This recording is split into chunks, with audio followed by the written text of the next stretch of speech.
Perkenalkan bagi yang belum kenal, nama Bapak Riza Rifandi, bisa dipanggil Pak Riza. Saya mengajar pelajaran produk kreatif dan kewirausahaan di kelas 12 teknik kendaraan ringan otomotif dan juga teknik alat berat. Pada pembahasan kita kali ini, kita akan membahas materi tentang produksi massal. Mari sama-sama kita simak materi kita hari ini. Baik, langsung saja kita masuk ke materi kita tentang produksi massal. Sebelumnya, kalian juga bisa lihat di Instagram @wirausaha_smk bisa. Di sana terdapat materi-materi produk kreatif dan kewirausahaan. Yang pertama, pengertian produksi massal. Produksi massal dibagi menjadi dua kata. Yang pertama, produksi dan massal. Produksi sendiri adalah kegiatan menambah nilai guna suatu benda atau menciptakan benda baru sehingga lebih bermanfaat dalam memenuhi kebutuhan. Sedangkan massal berarti mengikut sertakan atau melibatkan banyak orang. Produksi massal adalah kegiatan memproduksi barang tertentu yang sudah ditentukan standar spesifikasinya dalam jumlah besar melalui serangkaian operasi yang sama dengan produk sebelumnya. Contohnya, produksi massal pada bidang kalian yaitu produksi mobil. Ciri-ciri produksi massal. Yang pertama, produk yang dihasilkan dalam jumlah besar. Kedua, biaya per unit rendah. Ketiga, bertujuan menguasai pasar. Yang keempat, dijual di pasar bebas. Yang kelima, hampir tidak ada variasi produk. Yang keenam, harus ada stok untuk memenuhi kebutuhan saat masa tunggu. Apabila dalam produksi massal terjadi overproduction atau kelebihan produk yang belum terjual, perusahaan biasanya akan mengadakan promosi, diskon, pemberian hadiah, dan lain-lain agar produk bisa cepat terserap ataupun terjual kepada konsumen. Selanjutnya, ada kelebihan dan kekurangan produksi massal. Kelebihannya, yang pertama adalah hemat biaya. Yang kedua, efisiensi waktu atau waktunya singkat. Yang ketiga, tingkat keakuratannya tinggi. Yang keempat, tingkat produksinya cepat. Sedangkan kekurangannya sendiri, yang pertama, kegiatan produksi sangat kaku. Dua, kurang beragamnya variasi produk. Ketiga, biaya mesin mahal.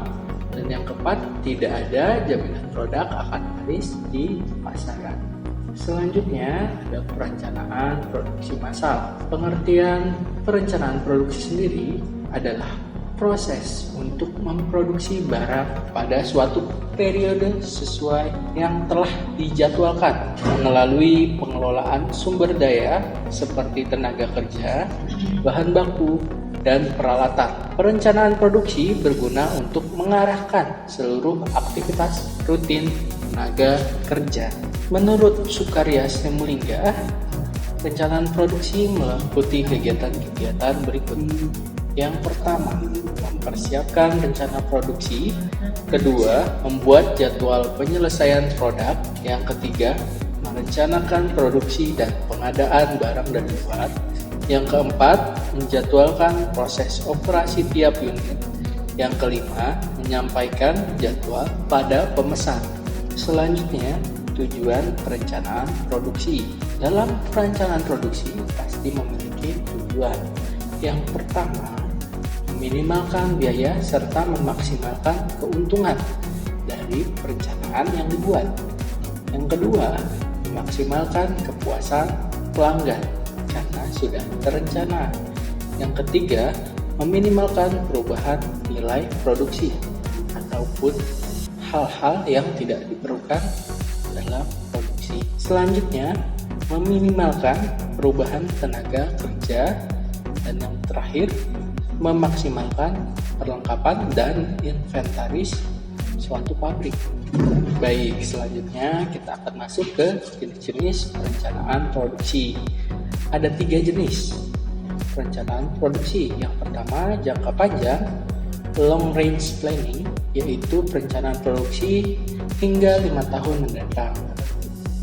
Yang kedua, perencanaan jangka menengah, medium range planning, biasanya dibuat perencanaan selama 2-3 tahun mendatang.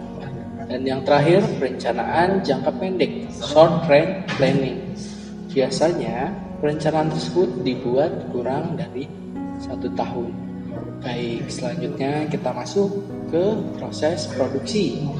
Pengertian proses produksi sendiri adalah suatu cara atau metode untuk menambah kegunaan suatu barang dan jasa menggunakan faktor produksi yang ada agar lebih bermanfaat dalam memenuhi kebutuhan.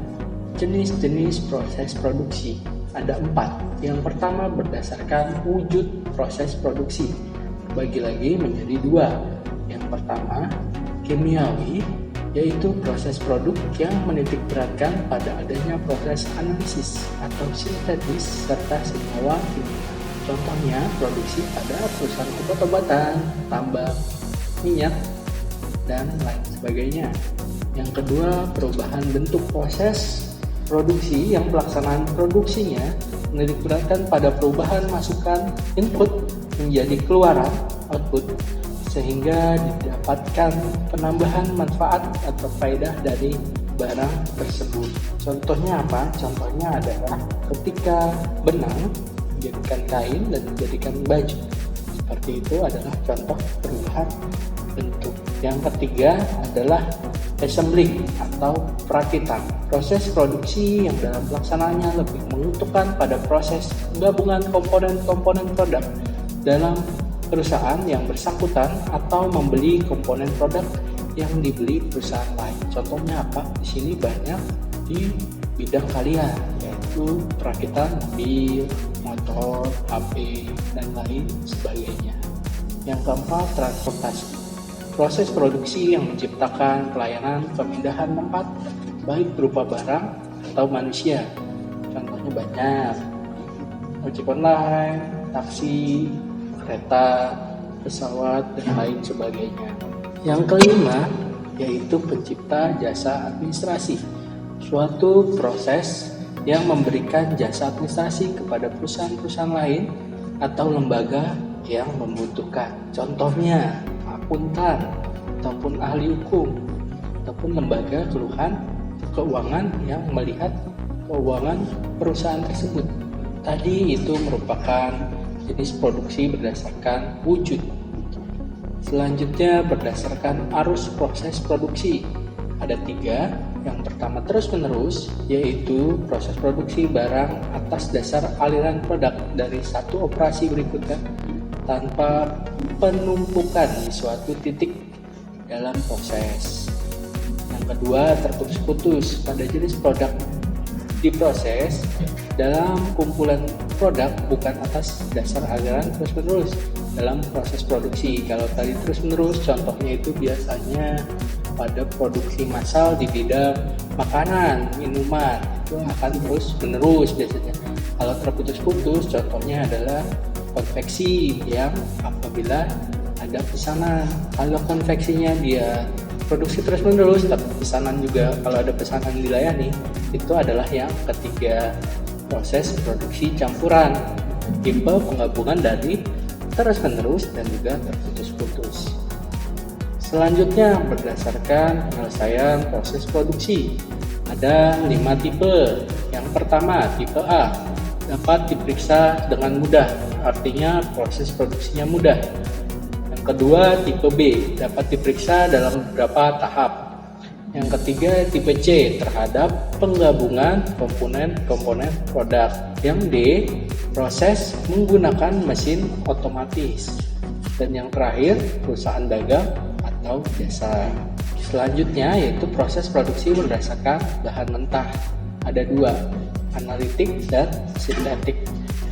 Analitik sendiri merupakan suatu bentuk proses produksi yang menciptakan beberapa barang dari satu jenis bahan mentah atau input. Contohnya produk pertanian ataupun beras misalkan. Dari mana? Dari padi, pertambangan, tanaman sawit dikembangkan jadi minyak sawit.